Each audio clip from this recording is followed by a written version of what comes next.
the one of the Yeah. destructive patterns of perfectionism is it's not just driving you as the person. You put that expectation on everybody around you.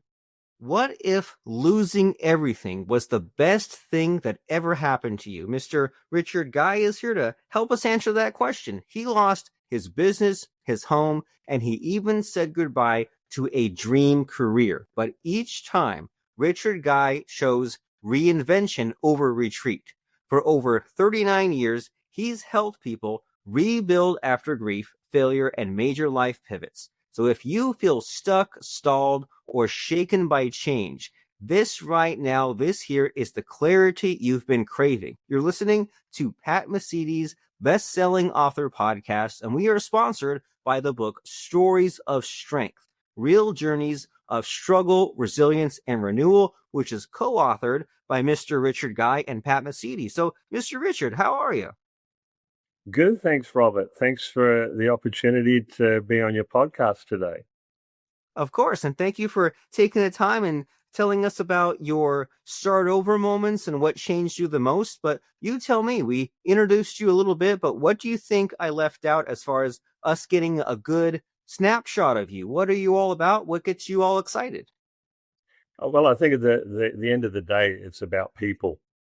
I love people. I see the incredible potential in people, and I want to see them realize their potential. Potential's nothing until we realize it, and so that's motivated me over 39 years of working with people, just to see them unlocked, see them unstuck, and see them rise up and fulfill their dreams, and even go beyond some of their dreams to discover things within themselves that they didn't even realize were there. Ooh, exciting. So both inner and outer, and that very interesting and loaded word potential to me means that we're so close many times, right? There's so many things that we can achieve. We just let the past dictate our present, or we let the self-pity or self-doubt or self-talk or all that bad stuff catch up to us. And so tell us about your story. Where have you struggled? What have you gone through to get here? I think most people, I mean, we all experience external challenges, problems, crises. But I think the greatest battle is the internal battle, and it's the battlefield in our head. It's what's going on in our thought life. It's what we're thinking about ourselves or thinking about our situation. And sometimes that's the hardest battle to win. It's not so much shifting the external things, it's shifting my mindset that holds me back from shifting the external things. Hmm. So for me, that journey was, um, I mean, it's been on a number of levels. It's been when you feel defeated, that you don't give up, and having to rein in all the negative thoughts, all the self-critiquing, all the judgmental thoughts that you're railing against yourself, and get them under control so you can move forward. Um, at other times for me, it's been realizing to be a better man, a better husband, a better leader, a better father. That there are things that I have to change and shift in my life, and again, that starts with how you think, how you see yourself, what you're telling yourself, and as I said, that can be the hardest struggle for most people. Of course. And it seems like a little bit of a pattern in what you mentioned there is that other people are counting on you, right? It's not just about you. There are people that are very much dependent on you to rise up and figure your stuff out. That way you can be of service to others. And my understanding is you've been knocked down a few times. And what do you think is worth talking about today? Like, where have you really been set back in life? Where have you struggled? Oh, I think the big one is when you fail, when you feel you've done everything you can do, but your plans don't turn out. And so, as you mentioned earlier, we were in business a number of years ago and had quite a sizable business with, up to 17 or 18 employees, and um, going great guns. But you make mistakes along the way, or you don't know all that you need to know, and that failed for us and cost us a lot of money. And so you feel defeated. You feel like giving up. Um, and that's not just even in the general societal aspect of what might other people be saying about you, or what might how might other people be looking at you. It comes to those that you love, and those that are close to you, your wife, your children. How have you let them down? How have you failed them? And probably in that is some of the more harshest critique of yourself that you'll go through. Yeah, that's a real tough issue. And I'm curious about what you've learned in the years since this happened. I mean, perhaps if you could speak to your younger self and, maybe you tell yourself that everything would work out or be okay, but is there anything you think that is useful for your past self or for someone up and coming these days who's maybe experiencing some of these hardships? Like, what has helped you the most, or what could have helped you the most in all these difficulties? Hindsight's a great teacher, and you realize that though you might think you're at the end, that there's no way forward, that it's not the end. In the work that I do, and the people I've worked with over the years, I've had to deal with people who have ended up committing suicide because they felt there was no other alternative to their way forward. That they'd made such a mess of relationships, or such a mess of their lives, and as a church pastor, having to preside over people's funerals, you see where people have felt like that's the end. I'm giving up. I'm checking out, and it's never the end. And I think I've seen within the people I've worked with this incredible ability to find within themselves that key that unlocks the door to a different future, to a better future. And it's not an easy road, and it's not always a quick fix. It can be a long road to recovery, but it's a worthwhile road to take. And I found time and time again, both in my own life and in the lives of others, the ability of people to unlock that door and find a new future. I love the metaphors, the imagery you're giving us here. There's the unlocking of the door, there's getting on the path. And what that tells me is that your imagination can hurt you or help you, right? It's by default almost for your imagination to just easily, effortlessly brainstorm about all the ways that can go wrong and catastrophize. And it takes maybe a little bit more effort to consider that positive outcome. And my understanding of you is that you're big on some of these tools like visualization, journaling, and movement. And can you tell us about if someone says, I'm so ready to be finished with my own brain being my own worst enemy, and I'd rather tap into some of these tools that Richard has used, and maybe I've heard of them but haven't taken it seriously. What has helped you as far as the visualization, etc., in seeing this better outcome? I think there's a lot of worry and anxiety in the world these days, and I think its seedbed is our imagination. Many people sit there and they imagine all the negative outcomes that could be facing them tomorrow, all the different options of where a decision might go, and their imagination carries them away and carries them to places of anxiety, even depression.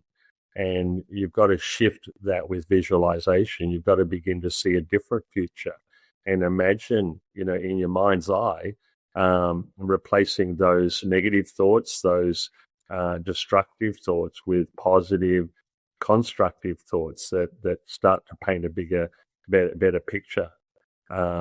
Some of my work is that I am part of a team that runs a drug and alcohol rehabilitation centre here in Hobart, and many of our clients have gone through the worst that life can serve anybody, and they've come through that, and they have, what's going on in their heads is shocking, and what they feel about themselves, even what they say over themselves or over their lives, is so negative, so destructive. And so we've got to change that narrative for them and help them change that narrative. And visualization is one of those methodologies. We use cognitive behavioral therapies as well, which is changing those thought patterns.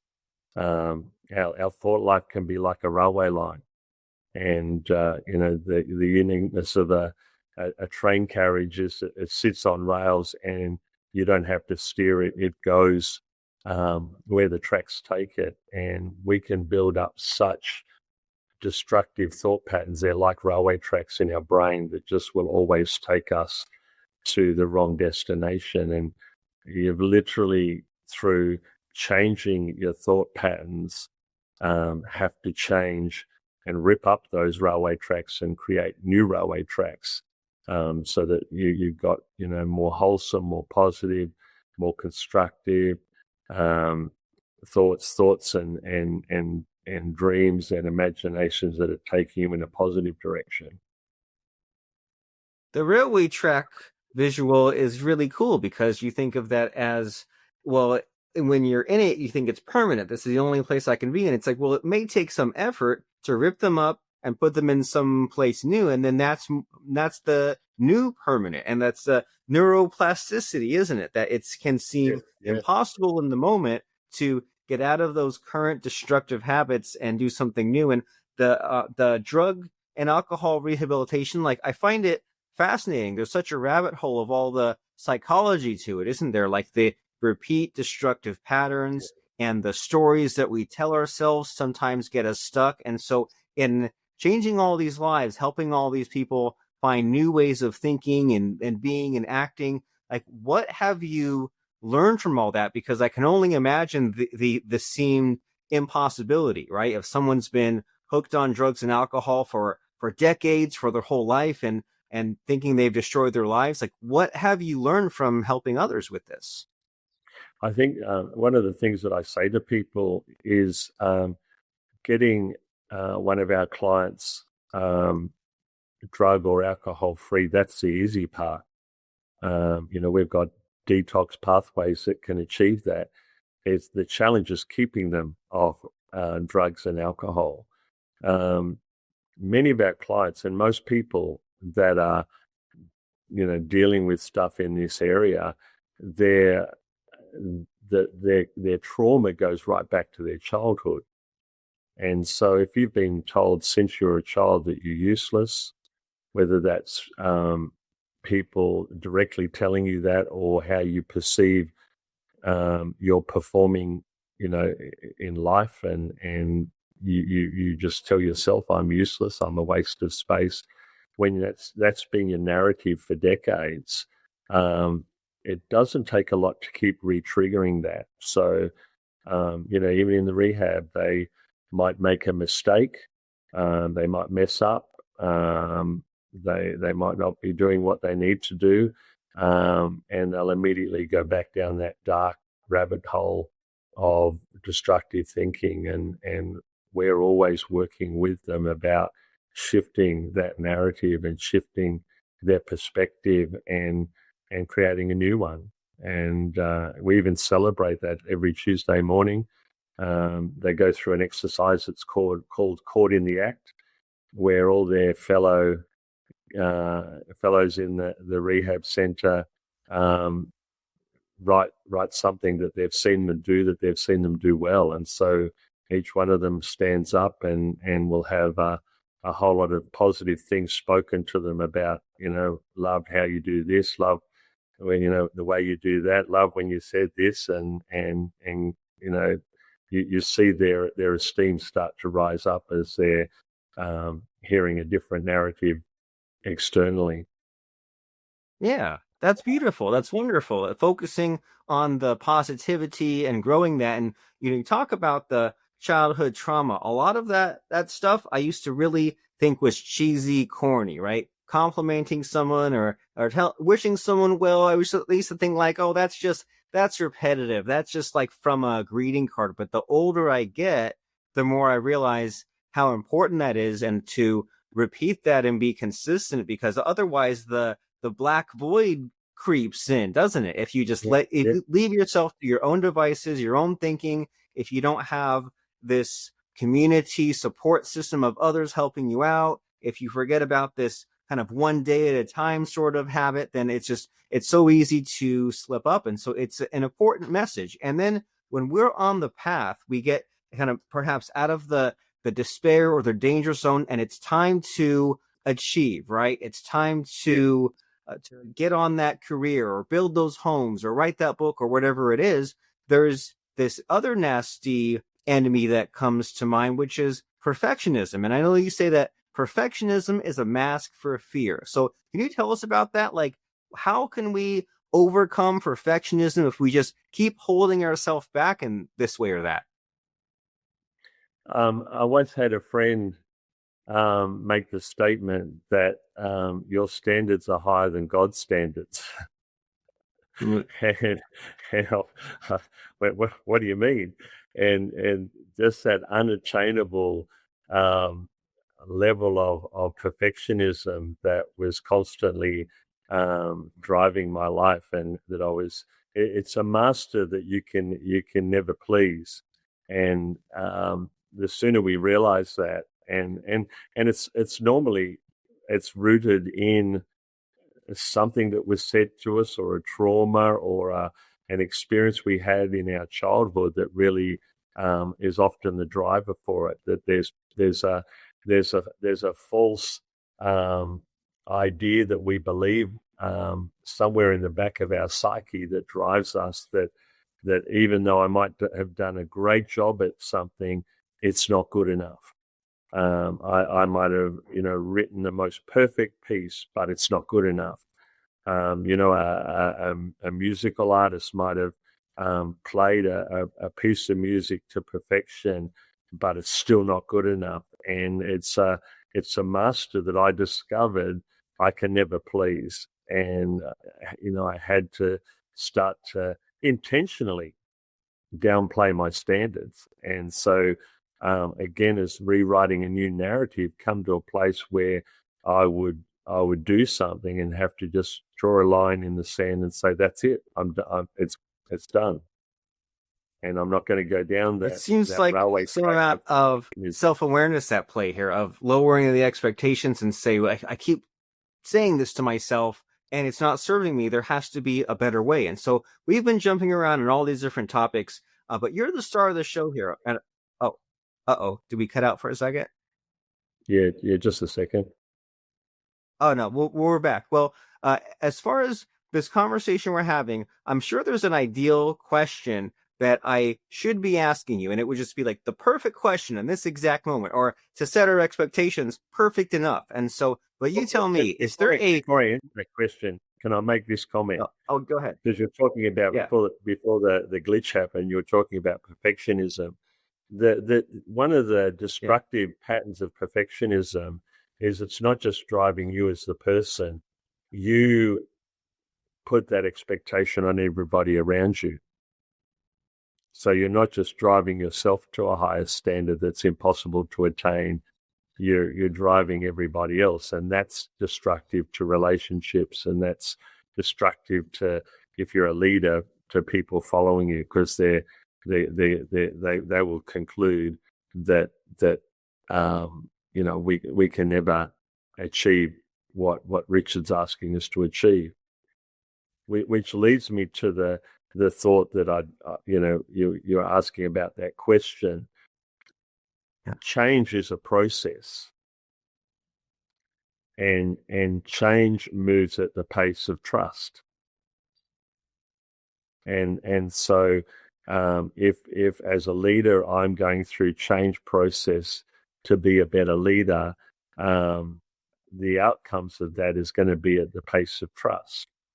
If I've been a perfectionist and I've driven people and they're starting to pull back and I realize, hey, I've got to change some things, their followership is going to come at the pace of trust.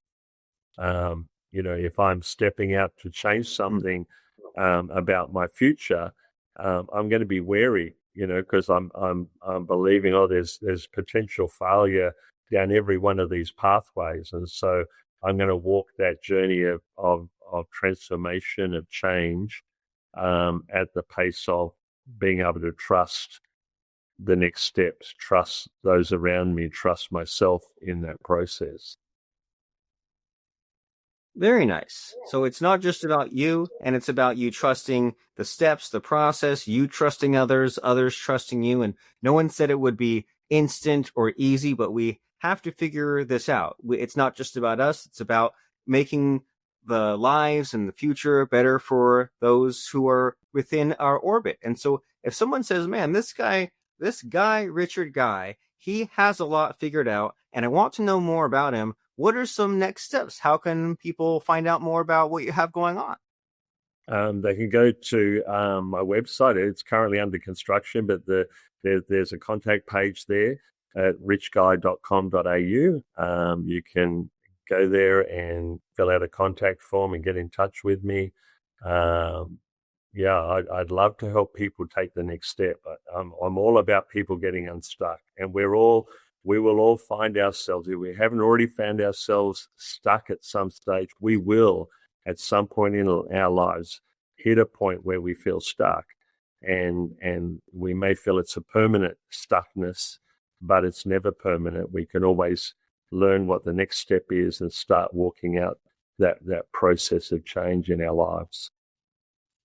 It is time to get unstuck, and you can begin by going to richguy.com.au.